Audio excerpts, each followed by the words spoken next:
La espera que desespera. Ese es el texto, ese es el título que yo he querido ponerle hoy al mensaje. La espera que desespera. Y en esta mañana el Señor va a hablarnos a todos nosotros sobre alguien que tiene que ver con Juan el Bautista. ¿Quién conoce a Juan el Bautista? Bien. Pero ¿quién conoce a los padres de Juan el Bautista? Porque los padres de Juan el Bautista a veces se habla poco de ellos. Sin embargo, hoy nos van a traer a nosotros una enseñanza muy interesante y muy importante. La espera que desespera. Y yo quiero invitarte a que abras la palabra del Señor, a que abras la Biblia, la palabra de Dios, por Lucas capítulo 1. Y vamos a leer desde el versículo 5 hasta el versículo 20. Una lectura un poquito larga, pero voy a intentar hacerla lo más rápida posible. Lucas capítulo 1, versículos del 5 al 20. ¿Lo tenemos todos? Dice así: hubo en los días de Herodes, rey de Judea, un sacerdote llamado Zacarías, de la clase de Abías. Su mujer era de las hijas de Aarón y se llamaba Elizabeth. Ambos eran justos delante del Señor y andaban irreprensibles en todos los mandamientos y ordenanzas del Señor. Pero no tenían hijo, porque Elizabeth era estéril, y ambos eran ya de edad avanzada. Aconteció que, ejerciendo Zacarías el sacerdocio delante de Dios según el orden de su clase, conforme a la costumbre del sacerdocio, le tocó en suerte ofrecer incienso entrando en el santuario del Señor. Y toda la multitud del pueblo estaba fuera orando a la hora del incienso. Y se le apareció un ángel del Señor, puesto en pie a la derecha del altar del incienso. Y se turbó Zacarías al verle, y le sobrecogió temor. Pero el ángel le dijo: Zacarías, no temas, porque tu oración ha sido oída. Y tu mujer Elizabeth te dará a luz un hijo, y llamarás su nombre Juan. Y tendrás gozo y alegría, y muchos se regocijarán de su nacimiento, porque será grande delante de los hombres. No beberá vino ni sidra, y será lleno del Espíritu Santo aun desde el vientre de su madre. Y hará que muchos de los hijos de Israel se conviertan al Señor, Dios de ellos. E irá delante de él con el espíritu y el poder de Elías, para hacer volver los corazones de los padres a los hijos y de los rebeldes a la prudencia de los justos, para preparar un pueblo bien dispuesto. Dijo Zacarías al ángel: ¿en qué conoceré esto? Porque yo soy viejo y mi mujer es de edad avanzada. Respondió el ángel y le dijo: yo soy Gabriel, que estoy delante de Dios, y he sido enviado a hablarte y a darte esta buena nueva. Y ahora quedarás mudo, y no podrás hablar hasta el día en que esto se haga, por cuanto no creíste mis palabras, las cuales se cumplirán a su tiempo. Repito, por cuanto no creíste mis palabras, las cuales se cumplirán a su tiempo. La espera que desespera es la palabra que hoy Dios trae para nosotros. La espera que desespera. Y tiene que ver este pasaje con los padres de Juan el Bautista. Juan fue la promesa hecha por Dios a sus padres. Y los padres de Juan el Bautista tenían unos nombres muy particulares. En aquel entonces, casi todos los nombres hebreos tenían un significado. Y cuando ellos nacen, los padres de los padres de Juan el Bautista, los abuelos de Juan el Bautista, les ponen unos nombres muy concretos. Él se llama Zacarías. Y Zacarías tiene un nombre muy particular que significa Dios recuerda. Dios recuerda. Y su madre, la madre de Juan el Bautista, se llamaba Elizabeth. Y Elizabeth significa juramento de Dios. Y Dios de repente hace que ambos se unan. Y parece que esa unión es tan divina que significa Dios recuerda su juramento. Dios recuerda su promesa. Dios recuerda los proyectos que tiene contigo. Porque hay veces que cuando estamos en esa espera que desespera, pareciera como que Dios se olvidó un poquito de nosotros. Como que las cosas que nos están ocurriendo escapan de su conocimiento. Pero Dios, una vez más, nos trae en su palabra la advertencia de que Él no olvida, de que Él recuerda los proyectos que tiene contigo, que Él está atento a cada detalle de tu vida, a cada pelo que hay en tu cabeza, y que Dios no olvida. Zacarías y Elizabeth, Dios recuerda su juramento, Dios recuerda sus promesas. Y decía la palabra, hablando de Zacarías y hablando de Elizabeth, una cosa muy concreta, y decía que ambos eran justos delante de Dios. ¿Significaba esto que ambos eran perfectos? Para nada. Porque dice la palabra en Romanos 3:10 que no hay justo ni a uno. Romanos 3:23, por cuanto todos pecaron. De manera que la palabra nos habla muy claro que todos nosotros somos pecadores, que todos nosotros fallamos en algún momento, que todos nosotros incumplimos de alguna manera los mandatos y la voluntad del Señor. Pero la palabra aquí nos lleva y nos dice, ambos eran justos delante de Dios. Y lo que aquí viene a decirnos que es que ellos, en sus fallos, en sus errores, en sus problemáticas diarias, ellos buscaban constantemente el perdón de Dios. En aquel entonces, Dios había provisto una manera, que era el sacrificio de animales. Y esto tiene que ver con una teología, con una doctrina, que es la doctrina de la justificación. ¿Por qué Dios dice que ellos eran justos? Pues de la misma manera que Dios dice que tú y yo somos justos delante de Él. Dice, pero yo no soy perfecto. Claro, porque esa justificación, porque esa justicia no es por medio de nosotros, sino por medio de la obra que Cristo hizo en la cruz del Calvario. En aquel entonces Dios había provisto el sacrificio de animales para el perdón de los pecados.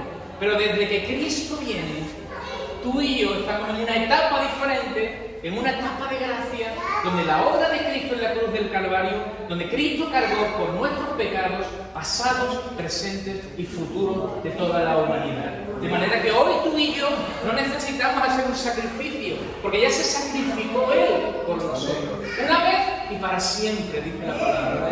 Y tú y yo tenemos entrada en el trono de Dios por la gracia de Cristo, por la obra redentora que Cristo ha hecho en la cruz del Calvario. De manera que Zacarías y Elizabeth eran justos delante de Dios y tú y yo somos justos delante de Dios porque con un espíritu contrito y humillado venimos a los pies de Cristo todos los días y decimos, Señor, perdóname, hoy te fallé otra vez. Hoy te fallé. Mira que lo intento, Dios, pero hoy te volví a fallar. Hoy volví a dudar de ti. Hoy volví a fallar en aquello que te prometí que no lo volvería a hacer. Hoy volví a fallar. Pero mira qué increíble que la gracia de Dios, cada vez que venimos a los pies de la cruz y le pedimos perdón, Él dice que nos perdona y nos limpia de todo pecado. Por eso Zacarías y Elizabeth eran justos delante de Dios, porque continúa la frase y dice, y andaban irreprensibles en todos los mandamientos y ordenanzas del Señor. Fallaban, sí, pero tenían un corazón tan blandito para Dios, tenían un corazón tan deseoso de hacer la voluntad de Dios, que Dios los consideraba justos, que Dios los consideraba irreprensibles. No había nada que les pudiera reprochar, porque aunque fallaban, venían a los pies de Cristo y pedían perdón. Hoy tú y yo tenemos ese privilegio que simplemente aquí y ahora, simplemente con decirle en tu interior, Señor, perdóname, la gracia de Dios se derrama en tu vida y la sangre de Cristo te limpia de todo pecado. Todo pecado. Señor, es que 1000 veces te dije que no fallaría y 1000 veces fallé.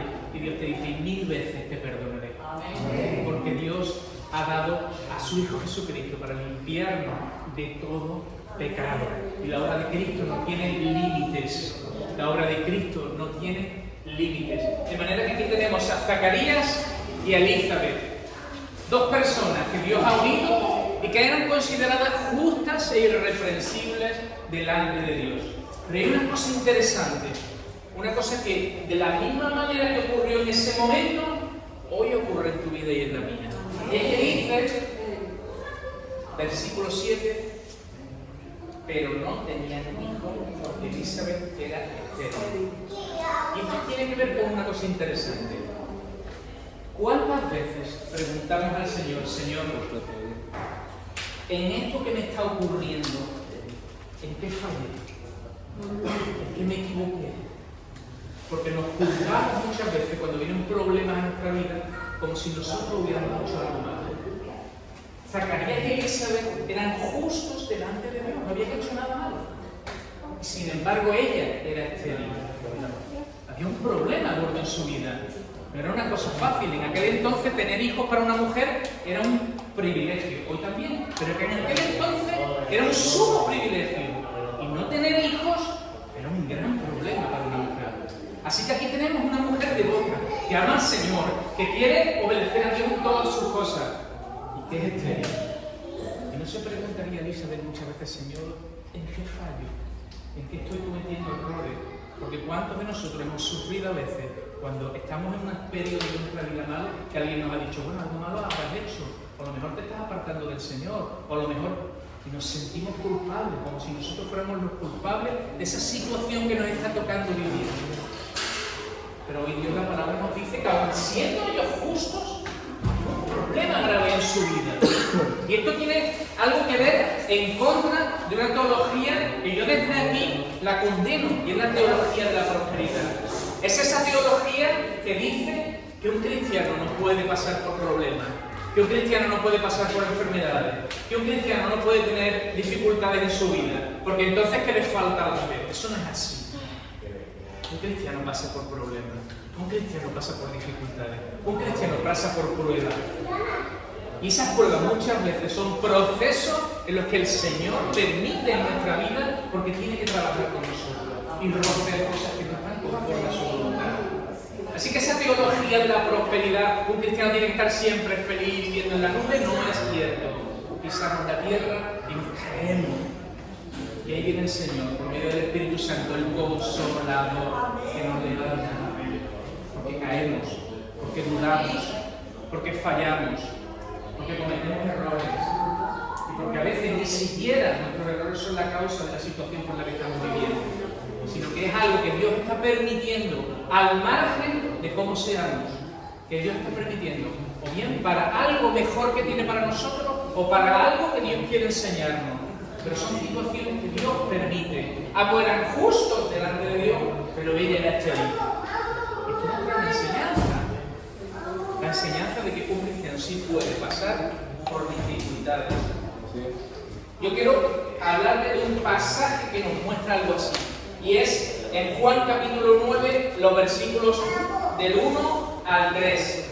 Juan capítulo 9, los versículos del 1 al 3. Y dice así. Al pasar Jesús, no cualquiera, Jesús, vio un hombre ciego de nacimiento y le preguntaron sus discípulos diciendo, Rabí, ¿quién pecó? ¿Este o sus padres? Para que haya nacido ciego. El pensamiento de la época. Si algo malo te está ocurriendo, es porque algún pecado grave hay en tu vida. Era el pensamiento de la época. Pero Jesús lo va a romper. Y dice así, respondió Jesús, no es que pecó ni este ni sus padres, sino para que las obras de Dios se manifiesten en él. No pecó ni este ni su padre, sino para que las obras de Dios se manifiesten en él. Y esto tiene que ver, hermano, que muchas veces los desiertos de nuestra vida son simplemente la plataforma para los milagros de Dios. Cuando el pueblo de Israel entra en el desierto, lo primero que se encuentra son 3 días sin agua. Llegan a una fuente y son amargas y empiezan a quejarse, pero esto no lo ha sacado Dios. Y entonces Dios, ¿qué hace? Convierte las aguas amargas en dulce. Un milagro. Pero siguen avanzando y se encuentran con otros problemas. Se encuentran con problemas que no tienen comida. Baja el maná del cielo. Pero se encuentran con otros problemas, vuelven a encontrarse otra vez sin agua. Y la peña de Oreb, ¡pum!, se abre y brota agua. Los milagros de Dios ocurren en medio de los desiertos de nuestra vida. Porque para poder ver el milagro de la provisión de Dios, a veces Dios tiene que permitir la necesidad de tu casa. Si no, no lo aprecias, si no te crees que eres tú el que ha conseguido esa provisión. Porque somos así. Cuando en mi casa nos falta alimento es porque, claro, yo trabajo, me lo hago en el sudor de mi frente. Pero cuando escasea el alimento y de repente llega la provisión de Dios, anda, hermano, que Dios ha tocado. Algo que ocurre, yo he experimentado eso en mi vida, mi hermano. Es cuando tú dices, gloria al Señor. Esto no puede ser humano, esto solo puede ser mío. Esto solo puede venir del cielo. Y entonces apreciamos esos milagros. Pero Dios nos tiene que llevar a esos desiertos, nos tiene que llevar a esos momentos difíciles, nos tiene que llevar a esas etapas. Y en esas etapas, a veces nos desesperamos, porque para entender el final de esta historia, la razón por la cual Zacarías, cuando el ángel se le presenta, él empieza a poner excusas. Podemos decir, vaya Zacarías, quería tener un hijo, y cuando el ángel viene y le dice te vamos a dar un hijo, se pone una idea, que yo ya soy viejo, es que mi mujer dice que te da avanzada, por no decir más vieja que el palo de oveja. Pero por no decir eso, dice, ¿por qué Zacarías tú?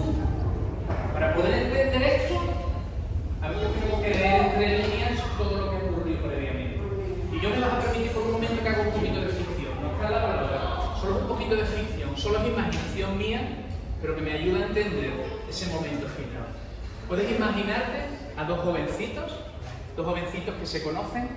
Zacarías, que conoce de repente a Elizabeth, que ambos sirven en la iglesia, que ambos aman al Señor y se enamoran y comienzan una relación. En poco tiempo se casan y están ilusionados, están casados. Él sirve en el templo, él es sacerdote, ella es hija de Aarón. Los dos son un matrimonio joven prometedor. Y pasan 2 años y deciden los dos, vamos a tener hijos. Están emocionados, vamos a tener hijos. En aquella época tener hijos, no vamos a tener 10. Pero pasa el 3er año y ella no se queda embarazada. Pasa otro año y ella sigue sin quedarse embarazada. ¿Por qué no vamos al médico a ver qué es lo que pasa? Van al médico, se hacen pruebas, ecografía, las que hubiera en esa época. Y llega la fatídica verdad. Elizabeth, lo siento, mujer es estéril. Fuerte eso en ese momento. Es casi tan fuerte como que tú vayas al médico hoy para una simple revisión y te digan tienes cáncer. Es un mazazo en la vida de cualquier persona. Y Elizabeth sale de ese lugar hablando con Zacarías y diciéndole, pero vamos a tener fe, el Señor va a hacer algo. El Señor va a hacer algo. Y ambos lo creen y comienzan esa noche a orar y empiezan a ayunar y siguen así. ¿Me acompañas? Estamos aquí en este punto. 5 años más tarde, han pasado 5 años y nada ha ocurrido. Elizabeth sigue siendo estéril. Todavía está orando, pero ya empiezan a ¿qué pasa? Estamos sirviendo, te amamos con todo nuestro corazón, estamos entregados a ti. Vamos a seguir creyendo, Elizabeth. Sí, yo sé que Dios va a hacer algo. Acompáñame 5 años más. Sí. Desde el momento en que se casó esa joven pareja, ya han pasado 10 años y nada ocurrió. Sigue creyendo, pero ya algunas noches Elizabeth llora. Algunas noches Elizabeth le dice a Zacarías, yo no entiendo, no sé qué pasa, ¿qué estamos haciendo mal? ¿Por qué Dios me está castigando así? Para algo de pensar lo que me está pasando es un castigo de Dios. Acompáñenme 5 años más, sigue sin pasar nada. Y Elizabeth empieza a pensar, este hombre se va a divorciar de mí probablemente, pero no le puedo dar hijos. Habla con Zacarías, medio llorando. Zacarías ya está cansado de escucharla llorar. Ella le dice, Zacarías, si quieres, yo tengo otra mujer, yo no puedo darte hijos, no puedo hacer nada. Yo sigo como mujer que se da boca. Y Zacarías, no, cariño, de verdad, yo te quiero, ya está, lucharemos juntos contra esto. Si el Señor no te da, no sé cómo nos da hijos. Acompáñame 5 años más.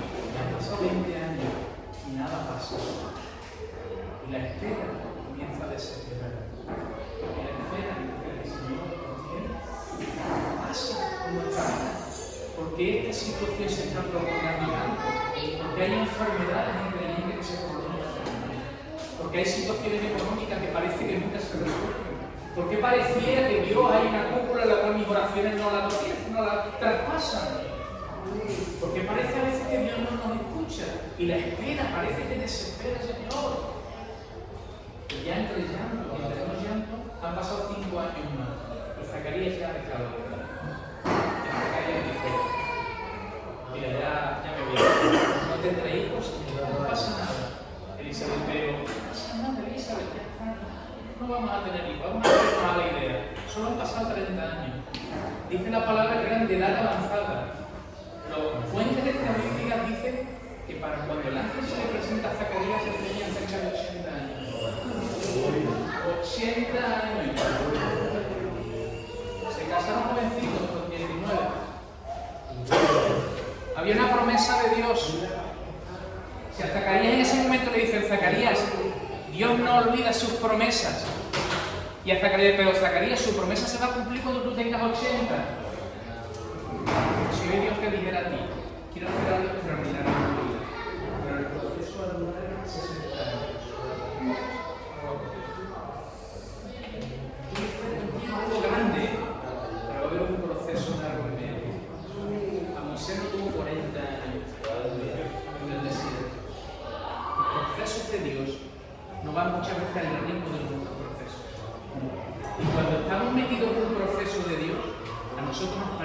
eterno.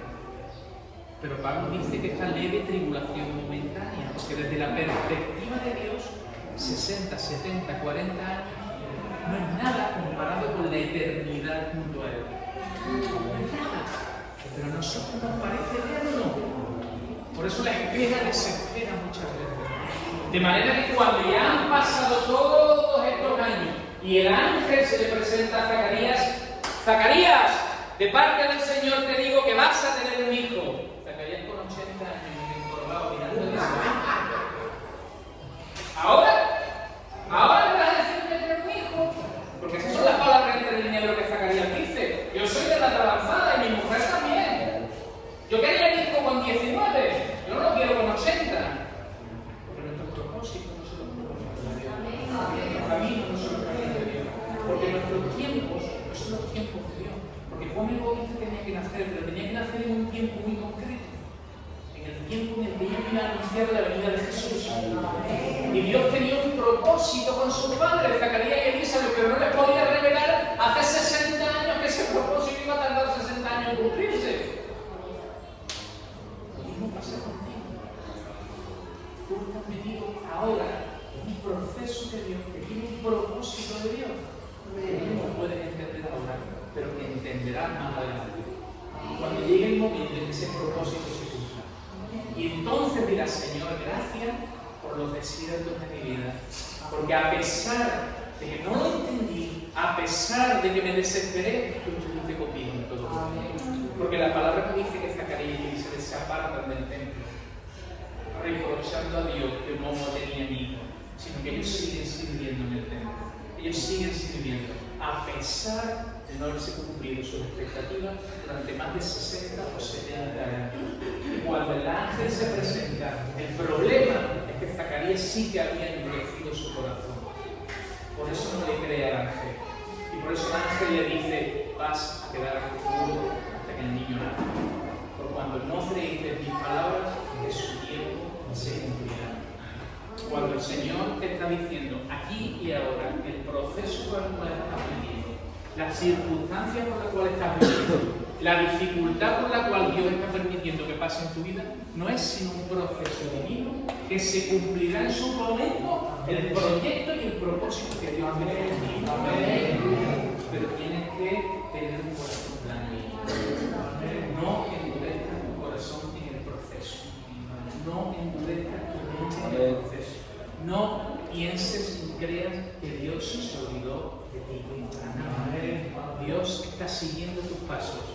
Y Dios se goza cuando tú vienes aquí a alabarle y a glorificar su nombre, a pesar de tus dificultades, a pesar de tus problemas. Y dices, Señor, te adoro, te alabo. Estoy quebrantada por dentro. No entiendo por qué me estás haciendo pasar por esto, pero te alabo, Señor, te adoro, Señor, y glorifico tu nombre en medio de mi proceso, en medio de mi dificultad, en medio de lo que me está tocando vivir. No endurezcas tu corazón, no te desesperes en la espera, porque tu espera tiene un propósito divino. Si Dios no ha intervenido ya, es porque no es el tiempo, no es el momento, y Dios sigue trabajando contigo. Y esto es lo que el Señor hoy quiere hablarnos, a ti y a mí. Hay un pasaje en Salmo 27, 14. Aguarda al Señor, esfuérzate y aliéntese tu corazón si espera al Señor. Salmo 42, 5. ¿Por qué te abates, oh alma mía, y te turbas dentro de mí? Espera en Dios, porque aún he de alabarle, salvación mía y Dios mío. Santiago 5, 7. Sed pacientes y orad, por tanto, hermanos, tened paciencia hasta la venida de nuestro Señor. Mirad cómo el labrador espera el precioso fruto de la tierra, aguardándolo con paciencia hasta que reciba la lluvia temprana y tardía. Cierra tus ojos. Cierra tus ojos. Yo no sé por el proceso que Dios está haciendo pasar. Esto es algo ahora, sin música, sin cosas extravagantes, sin nada. Es algo ahora entre tú y Dios. Tú y Dios. Es tú preguntándole al Señor, Señor, en medio de este proceso, en medio de este tiempo, en medio de lo saber esperar. Señor, yo no lo entiendo, pero dame fuerza para seguir confiando en ti, para seguir esperando en ti, para no endurecer mi corazón, Señor. Te quiero seguir alabando, te quiero seguir adorando cada día, aunque no lo entienda,